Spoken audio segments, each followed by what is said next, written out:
আসসালামু আলাইকুম রহমতুল্লাহি ওয়াবারাকাতুহ। কেমন আছেন সবাই? আশা করছি মহান আল্লাহ তাআলার অশেষ রহমতে আপনারা সব পরিবারে ভালো এবং সুস্থ আছেন। আজকে আমি খুবই একটা গুরুত্বপূর্ণ ইনফরমেশন এবং ভিডিও নিয়ে হাজির হয়েছি, যেখানে ব্যারিস্টার ফুয়াদ স্যার খুবই সুন্দরভাবে ব্যাখ্যা করছেন যে তারেক রহমান বা দেশনেত্রী খালেদা জিয়ার পুত্র কেন দেশে ফিরতে পারছেন না বা কি তাকে বাধা দিচ্ছে। সো চলুন তাহলে আমরা ব্যারিস্টার স্যারের এই ভিডিওটা সম্পূর্ণ দেখি এবং এরপরে মাঝে মধ্যে কিছু বিশ্লেষণও করবো ইনশাআল্লাহ। চলুন তাহলে আমরা ভিডিওটা প্লে করি। তারা আন্দোলন করে তাকে বের করতে পারেন নাই। তাদের অনেক কারণে আমি মিথ্যা মামলার শিকার হয়েছি, এটা তারেক রহমান জানেন। এবং এই জানার ব্যাপারে তারও একটা আস্থাহীনতা থাকতে পারে যে একটা সার্টেন টাইমের সময়ের জন্য আমাকে ওয়েট করতে হবে। অ্যাসাইলামের ডকুমেন্টে লেখা থাকে তাকে যে ট্রাভেল করবার, তাকে যে ভ্রমণ করবার জন্য যে ট্রাভেল ডকুমেন্টটা দেয়া হয়, ওখানে লেখা থাকে যে সব দেশে যাওয়া যাবে শুধুমাত্র তার নিজের দেশ ছাড়া। তারেক রহমান অ্যাসাইলামে আছেন ইংল্যান্ডে। অ্যাসাইলামের আইন হচ্ছে ওখানে যে আপনার ওই সরকার যাকে অ্যাসাইলাম দেবে ওই ডকুমেন্টটাতে, অ্যাসাইলামের ডকুমেন্টে লেখা থাকে তাকে যে ট্রাভেল করবার, তাকে যে ভ্রমণ করবার জন্য যে ট্রাভেল ডকুমেন্টটা দেয়া হয়, ওখানে লেখা থাকে যে সব দেশে অ্যাকচুয়ালি যাওয়া সেটাও তো যাবে জানি না এখন। শুধুমাত্র তার নিজের দেশ ছাড়া। কারণ আপনি তো সিচুয়েশন অ্যাসাইলাম বোঝা যায় অ্যাপ্লিকেশন কিভাবে এটাই সামনে যায়। বলেছেন যে আমি বাংলাদেশে নিরাপদ না, আমি বাংলাদেশে নির্যাতনের শিকার হয়েছি, মিথ্যা মামলার শিকার হয়েছি এবং এখন ফিরে গেলে ওগুলোর শিকার আমি হব। এই প্রেক্ষিতেই তো ওই ব্যক্তিকে অ্যাসাইলাম দেয়া হয়। অতএব সেক্ষেত্রে ওই কন্ডিশনটা আছে। যদি পরবর্তীতে উনি ব্রিটিশ সিটিজেনশিপ নিয়ে থাকেন, যেটা শুনেছি উনি নেন নাই, তাহলে আর ওটার বাস্তবতাটা থাকে না। এখন ওই ট্রাভেল ডকুমেন্ট দিয়ে, যে ডকুমেন্টটা বাংলাদেশে আসার জন্য বাধা, উনি তো বাংলাদেশে আসতে পারবেন না। তো এখন ওই রকম কোনো বাধা আছে কিনা সেটা তো আমি জানি না, সেটা তারেক রহমান অথবা তার ক্লোজ টিম বলতে পারবে। আর দ্বিতীয়ত হচ্ছে এই কারণেই হচ্ছে বাংলাদেশ সরকার কারেক্টলি এইটা রেসপন্স করেছে। যদি ওই বাধার কারণে উনি ওনার মাকে দেখতে আসতে না পারেন, সেক্ষেত্রে বাংলাদেশ সরকারের যদি কিছু করবার থাকে যে ইমিডিয়েটলি একটা 24 আওয়ার্স এর ভিতরে একটা ট্রাভেল ডকুমেন্ট দিয়ে দেওয়া। আহ, বর্তমান অন্তর্বর্তী সরকার কোনটি বা ইউনূস সরকার কিন্তু খুবই স্পষ্টভাবে বলেছেন, যদি তারেক রহমান যদি ট্রাভেল নিয়ে কোনো সমস্যায় থাকে দেশে আসতে, তো সেটার জন্য অবশ্যই যা যা করণীয় সেটা করবেন।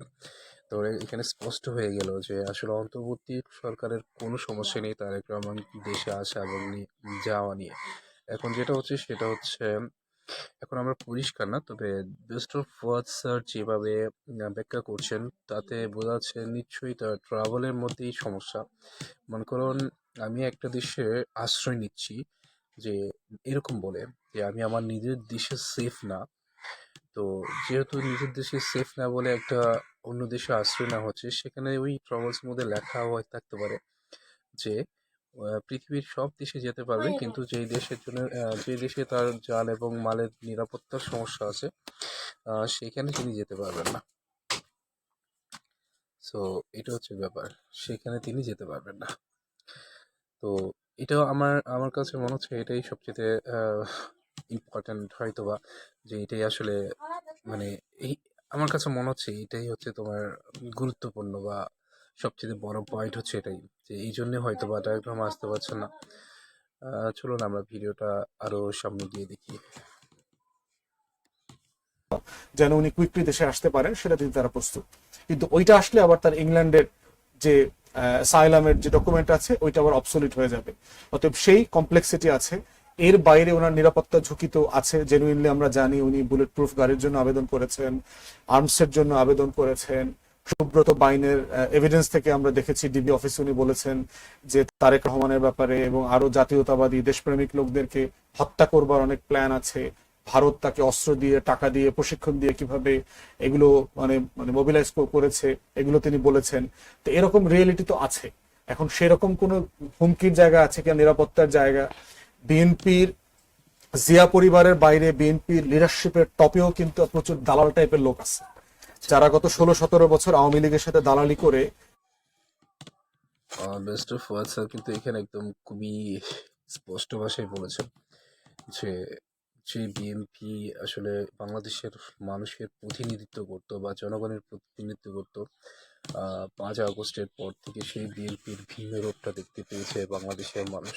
সেজন্য যে মূল বিএনপির যে কর্মকাণ্ড সেটা আসলে এখন পর্যন্ত মানুষ দেখতে পায় না, কিন্তু যেগুলো দেখেছে সেগুলো হচ্ছে উগ্রবাদ বা উগ্র, খুবই খারাপভাবে মোটিভেট করা হয়েছে। যেমন করে বিভিন্ন জায়গায় চাঁদাবাজি মামলা, চাঁদাবাজি করা, হয়রানি করা, গ্রুপে গ্রুপে মারপিট করা। অ্যাকচুয়ালি বিএনপির মূলনীতি কিন্তু এটা নয়।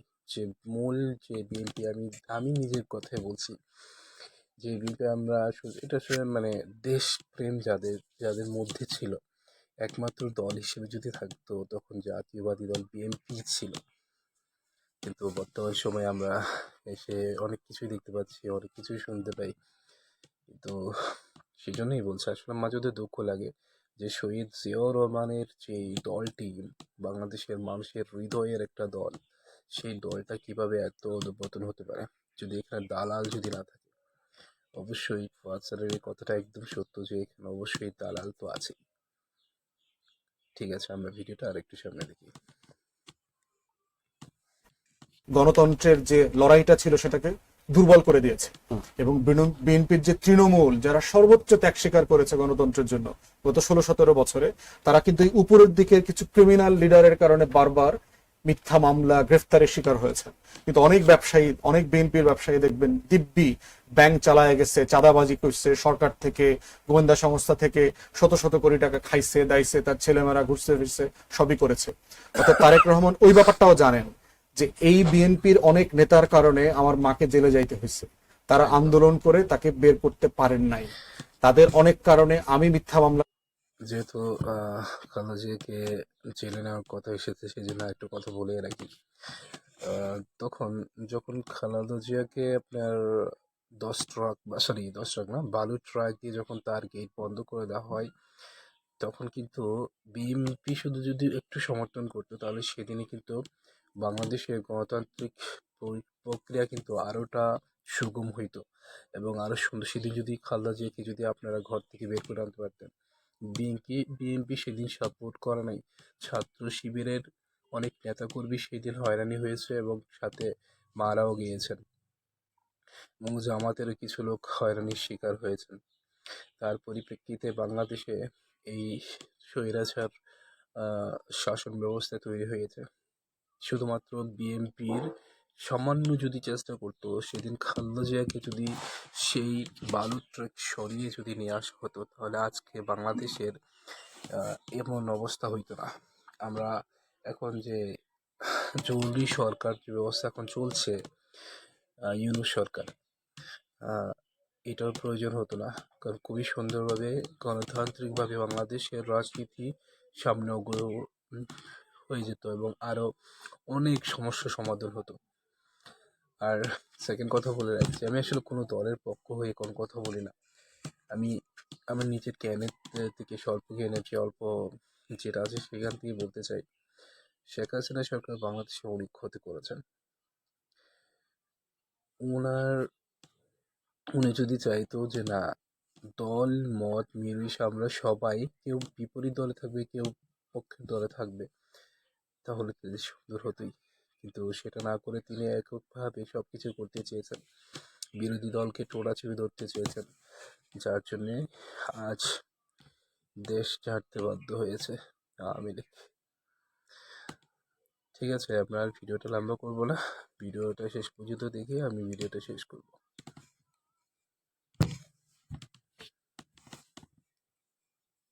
শিকার হয়েছে, এটা তারেক রহমান জানেন।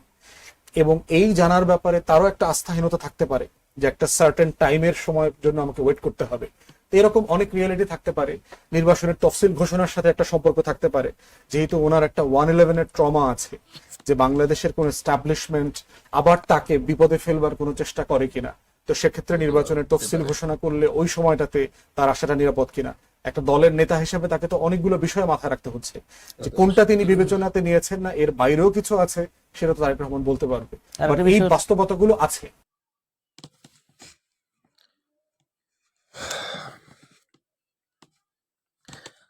ধন্যবাদ সবাইকে আমার ভিডিওটা খুবই ধৈর্য ধরে শোনার জন্যে। আমি আসলে অ্যাকচুয়ালি রিয়েকশন ভিডিও তেমন ভালো করতে পারি না। আমার দীর্ঘদিন ধরে শরীরের অসুস্থ থাকার ফলে আমি ঠিক নিয়মিত ভিডিও পোস্ট করতে পারছি না। সো যারা আমাকে অবশ্যই সাপোর্ট করবেন, আমি চাই আপনাদের সাপোর্টই আমার সামনে এগোবার দিন আরো সুগম হোক। আসসালামু আলাইকুম রহমতুল্লাহ বারকাতুহ। ভালো থাকবেন সবাই, আল্লাহ হাফিজ।